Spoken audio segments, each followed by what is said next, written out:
It is officially tax season, and instead of going out and blowing your check, baby, I'm gonna highlight 5 ways to use your tax refund strategically so that you can get ahead financially but still enjoy your life, okay? And at the end of this, I will have totaled my recommendations up to 100%. So if you want to just copy and paste this, baby, and use it for your life, feel free to do it. We're not wasting our checks no more, okay? So if you are new here, hey girl, hey, my name is Jocelyn and I'm the founder of Maximize Money, where I teach 9-to-5 earning women how to create their dream lives with their 9-to-5 incomes so that they can do more of what they love without trading their time for it. And as I mentioned, I'm gonna highlight 5 ways to use your tax refund, or 5 ways that I would use mine if I were in your position. So the first option, the first way to use it is to save some money, save a portion of it. And I want to say to save it in a high yield savings account, because a high yield savings account will allow your money to grow quicker and you get paid essentially for having the account. I have too many videos on my YouTube channel that talks about this, but the difference is that usually when you are paying down a debt, like a car note, like a student loan, you are paying interest for that borrowing of that money. With this, the bank is paying you interest for letting them essentially hold your money. Now, they're going to be investing that money and stuff, but these accounts are FDIC insured, and it's been one of my favorite ways to save strategically and allow my savings account to just grow without doing anything about it, y'all. So my go-to is Markets by Goldman Sachs. They are linked in the description. I love them. I've been using them for at least 4 to 5 years. And unless the economy is tanking, like, I haven't lost any money. And it's not that they using it and they, doing bad things with it. It's like essentially the interest fluctuates based on what's happening in the economy. So 2020 is when I experienced a big drop in like my APY, which is my annual percentage yield, which is essentially the interest that they pay you. But since then, it's been trending up. And as of the date of this recording, I think it's 3.90%. But if you use my code, my referral code, which is linked in the description, you get an extra 0.25%. So instead of it being 3.9, it would be 4.15%. And so you would essentially allow your money to earn 4.15% every single month on whatever balance you leave in there. So again, I'm going to pop my video up. It's called Master Your Money, I think. I don't know. But it's going to be on the screen. And I want you to watch that if you want to learn more about high yield savings accounts, because it's a game changer. Once you start that account, you start putting money in there consistently, that money's going to grow. But you have to be consistent. A lot of people be expecting wins. Like, I make over $2,000 in interest with my high yield savings account, which is with Marcus, but I am putting hundreds of dollars in there a month, okay? Because I have been laid off. I don't want to get laid off again, so I don't play. I don't play with my savings. I don't play with my emergencies because I have been laid off. I've had to get a new car. Like, I've just been in some very difficult situations, so I don't play, and I don't want you to play either. So save 20% of that tax refund in a high yield savings account, okay? The second thing I would do the 5 ways to use your tax refund is to start investing. So a lot of people, especially on socials, y'all be telling me you want to invest, you want to know where to start, and First, you need an account, okay? So, like, let's open an account, and the account that I recommend you open is a Roth IRA, because it's something anybody with taxable income over 18 years old can have, and it doesn't cost to open the Roth. So a Roth is the account you'll use to invest your money, but you have to invest the money. You can't just open it and just put money in there and expect it to grow. You have to buy things. And so the 2 things I want you to do some research on are index funds, spelled exactly how it sounds, as well as ETFs, which are exchange traded funds. And I want you to look up the best ones for Fidelity, for example. Fidelity offers Roth IRAs. Google the top index funds that Fidelity offers. Google the top ETFs, exchange traded funds, that Fidelity offers, so that you can get familiar with what's out there.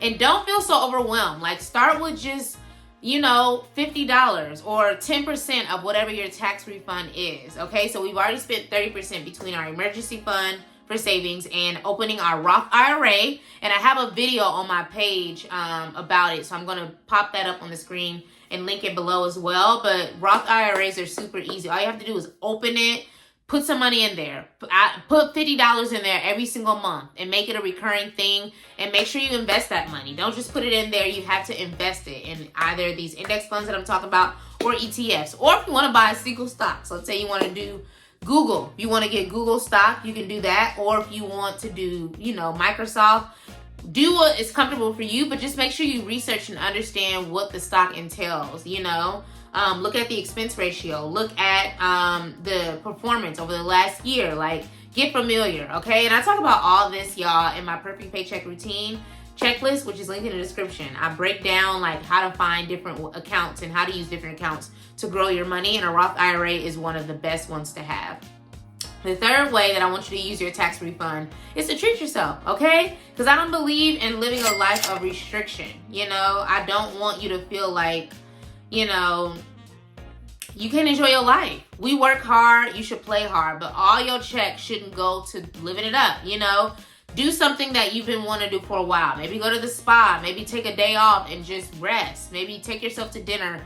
Like, do something that'll bring you joy, You want to enjoy your money, and you want your monies to be working for you as well. So I personally love the spa. I have a spa appointment coming up, and me and my mom gonna be in the spa, living our best lives, because we work hard, okay? It's been a trying year already. So from a percentage-based perspective, make sure that that's not over 20% of your total tax refund. So calculate that to make sure you're at a good place. So we've already spent 50%. The fourth way I want you to use your tax refund strategically is to renew subscriptions that are monthly, and consider making them annually, because usually when you have subscriptions that are monthly, they charge you a higher price, and I don't want that to be the case. I want you to use the annual option, because usually you save around 20%, if I'm honest. And I actually have been considering converting some of my monthly subscriptions to annual, just to save, Now, it's not going to be some subscriptions that you tend to cancel and restart, cancel and restart. Don't do that with those, because you don't want to be locked into something that you might want to cancel. But for me, like my Google Workspace, for my business, like, I have that monthly right now, and they increase the price, I feel like, every couple of months. And I'm like, I need to just commit to a year. That way they can't change it until that year is up. So stuff that you're going to use, like, consider going the annual route versus the monthly, because you will save some money. And that should account for about 20% of your tax refund, okay? And make sure while we're at it, you put those subscriptions on your spending plan templates. I have a free spending plan template linked in the description that I want you to include every single expense on, not just the fixed stuff like your rent, your mortgage, your car gas, groceries. Like, put the stuff that, may not be consistently happening, like that random Starbucks run, like going out to dinner. Like, make sure everything is accounted for, so that you're looking, holistically at what your money is doing, and you can make decisions based on the full gamut and not just the fixed expenses that are coming every single month. So renew them subscriptions, baby, and make sure you consider annual for at least one of them.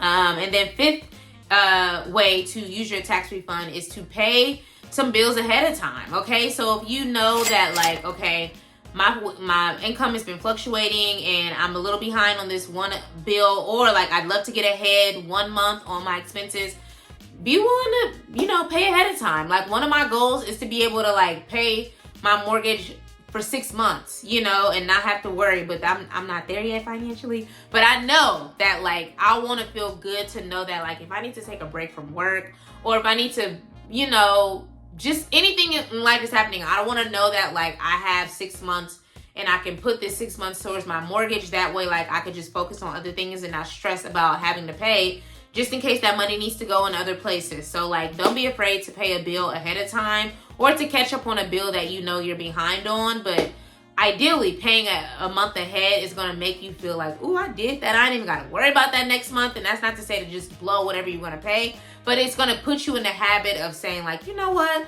I need to make this a recurring thing, not just when I get my paycheck. Not when I just get my tax refund. Like, I want to get more better with my paycheck and putting it to work. And if that's something you're interested in, I do have a perfect paycheck routine checklist, which has 6 steps, okay, y'all? 6 actionable steps that will show you how to turn your paycheck into multiple streams and ultimately have your paycheck working for you. So one thing for me, like, when it comes to my check, baby, I put it to work. I have paid off over $80,000 in student loan debt. I have purchased my first home. It was a struggle, okay? But I have confidently purchased my first home the second time around. I've saved 6 months worth of expenses, y'all. I've saved 6 months worth of expenses, and I am generating over $20,000 in annual passive income because I am investing. And I'm investing in many ways, but like, our companies offer 401ks and we aren't even using them. And a lot of them offer a match, which means that they'll match what you put in there. And we be afraid to do. We want the money right now, but for what? To go and blow it on Amazon, Shein, hair and stuff? No, we need to be putting our money to work. And that's why I created this, because all the conversations that I would have with my clients, all the challenges that they face, they didn't know where to put their money. I show you where to put your money, baby. I show you like what percentages you should be using. Like, I really break it down so that you have a routine every time you get paid, so that it becomes second nature and your money actually starts working for you. Because right now, a lot of us are working for our money, and I want us to have the opposite. Like, I want our paychecks to be working for us so that we can rest, enjoy our lives, and know that we have the money to do it. So again, that is linked in the description. It's a game changer. I've gotten a lot of good feedback already. And again, I built this based on my experience as well as the experiences of my clients. And baby, I'm a certified financial educator. I'm not just out here talking, just talk like a lot of people, okay? I'm certified in this. I got a whole certificate to talk about it. I'm legit. So that's it, y'all. 5 ways to use your tax refund. Please comment below and let me know which ones you're gonna prioritize. But yeah, 30%. 30% for paying your bills ahead of time or catching up on bills. 20% for those renewed subscriptions. 20% for treating yourself, okay? Life is meant to be lived and deserved. 10% to start investing, and 20% for your emergency savings. So comment below. Let me know which ones you're going to prioritize. Let me know if you're going to do all of them. Let me know how I can support you. So thank you guys so much for watching, and I'll see you in the next video.